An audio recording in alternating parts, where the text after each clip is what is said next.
नमस्कार। आकाशवाणी से प्रस्तुत है समाचार संध्या।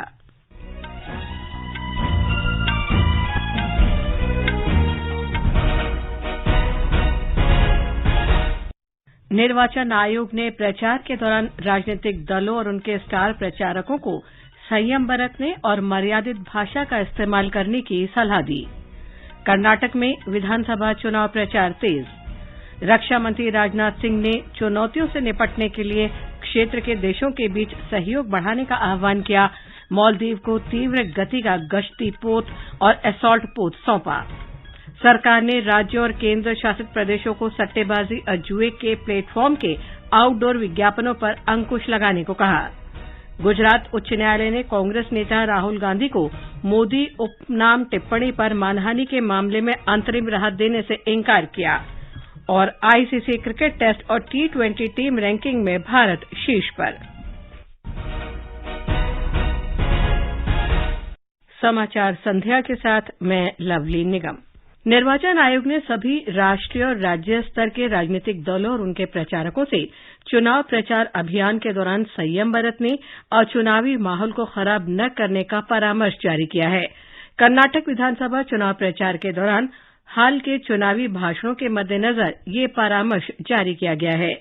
निर्वाचन आयोग ने मुख्य निर्वाचन अधिकारियों से परामर्श के अनुपालन के लिए तत्काल उचित और विधिक कदम उठाने का निर्देश दिया है। परामर्श में निर्वाचन आयोग ने कहा है कि सभी संबद्ध राजनीतिक दलों और पक्षों को चुनाव आचार संहिता तथा मर्यादा के भीतर ही चुनाव प्रचार करना आवश्यक है। उसने राजनीतिक भाषणों की गरिमा बनाए रखने और चुनावी माहौल को मर्यादित रखने के लिए कहा है। भाजपा ने निर्वाचन आयोग के परामर्श का स्वागत किया है। इससे पहले भाजपा ने आज प्रधानमंत्री नरेंद्र मोदी के खिलाफ कांग्रेस नेता प्रियांक खरगे की कथित अपमानजनक टिप्पणी को लेकर चुनाव आयोग का रुख किया। केंद्रीय मंत्री पीयूष गोयल के नेतृत्व में पार्टी के एक प्रतिनिधिमंडल ने आज नई दिल्ली में आयोग से मुलाकात की। श्री गोयल ने कहा कि पार्टी ने प्रियांक खरगे के खिलाफ प्राथमिकी दर्ज करने की भी मांग की है। प्रियांक खरगे जी ने जिस प्रकार से माननीय प्रधानमंत्री जी के खिलाफ एक विशेष वर्ग के खिलाफ बयान दिया, जिस प्रकार से उन्होंने बंजारा समाज का अपमान किया, जिस प्रकार से उन्होंने प्रधानमंत्री जी के लिए नालायक बेटा ऐसा जिन्होंने शब्द इस्तेमाल किए, मैं समझता हूं कांग्रेस पूरी तरीके से बौखला गई है, समझ गई है कि कर्नाटक की जनता प्रधानमंत्री नरेंद्र मोदी जी के साथ खड़ी है, उन पर विश्वास करती है और भारतीय जनता पार्टी की सरकार फिर एक बार कर्नाटक में आने जा रही है। इस बीच कर्नाटक में 10 मई को होने वाले विधानसभा चुनाव के लिए सभी राजनीतिक दलों ने प्रचार अभियान तेज कर दिया है। भारतीय जनता पार्टी के वरिष्ठ नेता और प्रधानमंत्री नरेंद्र मोदी ने आज कलबुर्गी में 3 जनसभाएं की और एक मेगा रोड शो किया। श्री मोदी ने होस्पेट में कहा कि कांग्रेस आम लोगों का विश्वास खो चुकी है और कर्नाटक में केवल गारंटी के नाम पर झूठ ही बोल रही है। उन्होंने कहा कि कर्नाटक में डबल इंजन सरकार ने सामाजिक न्याय और सामाजिक सशक्तिकरण सुनिश्चित करने के लिए काम किया है। प्रधानमंत्री ने कहा कि भाजपा सरकार किसानों को सशक्त बनाने के लिए समर्पित है और लगभग 11 करोड़ किसान पीएम फसल बीमा योजना के तहत लाभ उठा रहे हैं। सिंधनूर में श्री मोदी ने कहा कि जनता दल सेक्युलर केवल एक परिवार के नाम पर वोट चाहती है, दूसरी तरफ भाजपा जनता के लिए काम करना चाहती है।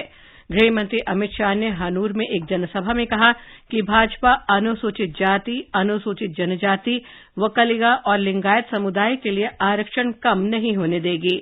कांग्रेस नेता राहुल गांधी ने शिवमोगा में एक रैली में कहा कि प्रधानमंत्री कर्नाटक में भाजपा सरकार के भ्रष्टाचार पर एक भी शब्द क्यों नहीं बोलते हैं।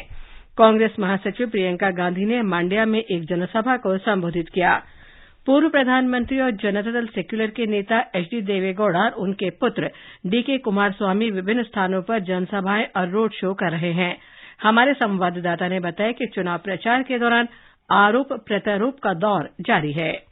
आज कर्नाटक चुनाव का प्रमुख हाईलाइट रहा प्रधानमंत्री का निरंतर प्रचार कार्यक्रम और कांग्रेस पार्टी का घोषणा पत्र। कांग्रेस द्वारा दिए गए गारंटीज पर आज वार पलटवार दिखाई दिया। कांग्रेस और बीजेपी नेताओं द्वारा एक दूसरे के घोषणा पत्र पर टीका टिप्पणी देखी गई। जेडीएस ने प्रादेशिक पार्टी का कार्ड खेला। उन्होंने प्रचार कार्यक्रम में मतदाताओं को बताया कि प्रादेशिक पार्टी ही राज्य का हित संभाल पाएगी। सोशल मीडिया पर भी आज प्रधानमंत्री का गतिशील प्रचार कार्य और कांग्रेस का घोषणा पत्र छाया रहा। एसएन पटनायक के साथ मैं सुधींद्रा, आकाशवाणी समाचार, बेंगलुरु। भारतीय जनता पार्टी ने प्रतिबंधित संगठन popular front of India PFI की तुलना बजरंग दल से करने और इस पर प्रतिबंध लगाने के कांग्रेस के वायदे की कड़ी आलोचना की है। नई दिल्ली में पार्टी प्रवक्ता संबित पात्रा ने कांग्रेस पर आरोप लगाया कि वो पीएफआई को बचाने का प्रयास कर रही है। उन्होंने कांग्रेस पर तुष्टीकरण और एक समुदाय के खिलाफ होने का आरोप भी लगाया। लड़कियों को छेड़ने वाले मंदिर जाते हैं। राहुल गांधी से आप क्या एक्सपेक्ट करते हैं कि वो क्या बजरंग बली या भगवान श्री राम के लिए अच्छे शब्दों का प्रयोग करेंगे? कदाचित नहीं। जय श्री राम कहने वाले, जय हनुमान कहने वाले, जय बजरंग बली कहने वाले, इनके लिए कुलछित दृष्टि और उनको जेल में डालने की कुचेष्टा, यही कांग्रेस की तुष्टीकरण की राजनीति है। राष्ट्रवादी कांग्रेस पार्टी के अध्यक्ष शरद पवार ने पद से निवृत्ति की घोषणा की है। मुंबई में उनकी आत्मकथा लोकमान्य संगति के नए संस्करण के विमोचन के अवसर पर उन्होंने स्पष्ट किया कि उनका वर्तमान राज्यसभा का कार्यकाल पूरा होने के बाद वे अब कोई चुनाव नहीं लड़ेंगे। पार्टी के नए नेतृत्व के बारे में उन्होंने कहा कि राष्ट्रवादी कांग्रेस पार्टी के नेताओं की समिति पार्टी संगठन के बारे में फैसला करेगी और नए पार्टी अध्यक्ष का चुनाव करेगी। ये समाचार हमारी वेबसाइट newsonair.com/hindi और हमारे mobile app news on AIR पर भी उपलब्ध हैं। सबके लिए सामाजिक सुरक्षा, अटल पेंशन योजना, मोदी जी का संकल्प। योजना उन नौजवानों के लिए है ताकि आप जब 60 साल के होंगे आपको कभी किसी के सहारे की जरूरत न पड़े, आप अपना बुढ़ापा भी गौरव के साथ बिता सको। अब तक इस योजना से 5 करोड़ 20 लाख से अधिक लाभार्थी जुड़ चुके हैं। अगर आप भी 18 से 40 साल की उम्र के हैं तो मासिक अटल पेंशन सहित योजना के 3 गारंटीड फायदों की जानकारी के लिए अपनी बैंक शाखा से संपर्क करें।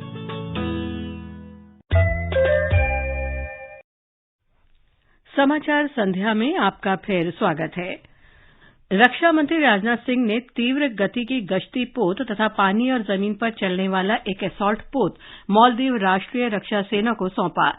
गश्ती पोत तटवर्ती इलाकों में निगरानी में सक्षम है।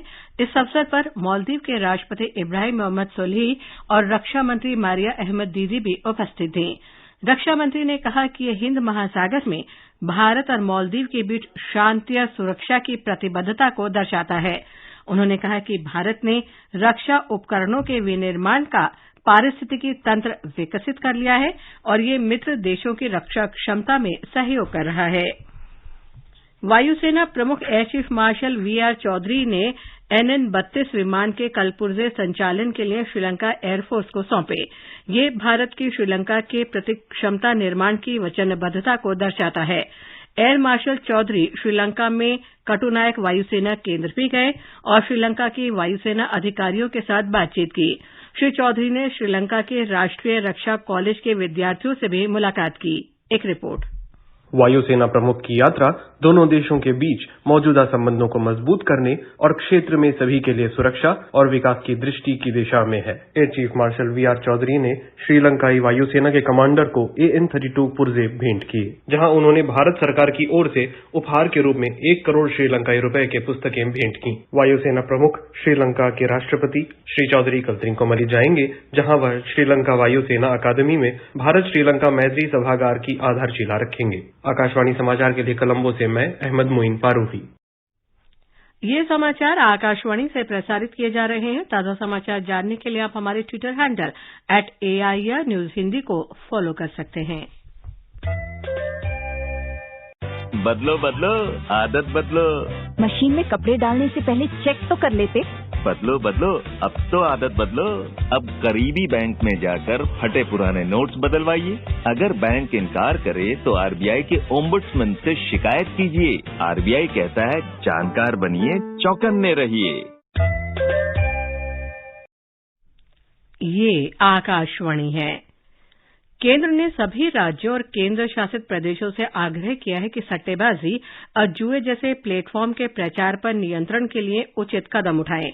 सूचना और प्रसारण मंत्रालय के सचिव अपूर्व चंद्र ने राज्यों और केंद्र शासित प्रदेशों के मुख्य सचिवों को लिखे पत्र में कहा है कि देश के सभी हिस्सों में सट्टेबाजी और जुआ अवैध माने जाते हैं। श्री चंद्र ने कहा कि ऑनलाइन सट्टेबाजी वेबसाइट और प्लेटफॉर्म पर मोटे तौर पर प्रिंट, इलेक्ट्रॉनिक और डिजिटल मीडिया पर नियंत्रण कर लिया गया है, लेकिन अब ये पता चला है कि सट्टेबाजी और जुए जैसे काम आउटडोर मीडिया के जरिए किए जा रहे हैं। भारतीय विशिष्ट पहचान प्राधिकरण ने आधार में दर्ज मोबाइल नंबर और ईमेल आईडी पुष्टि करने की अनुमति दी है। प्राधिकरण ने कहा है कि ऐसी शिकायतें मिली थीं कि निवासियों को आधार में दर्ज मोबाइल नंबर और आईडी के बारे में स्पष्ट जानकारी नहीं है। लोग इससे आधार में दर्ज सूचनाओं की आसानी से जांच कर सकते हैं।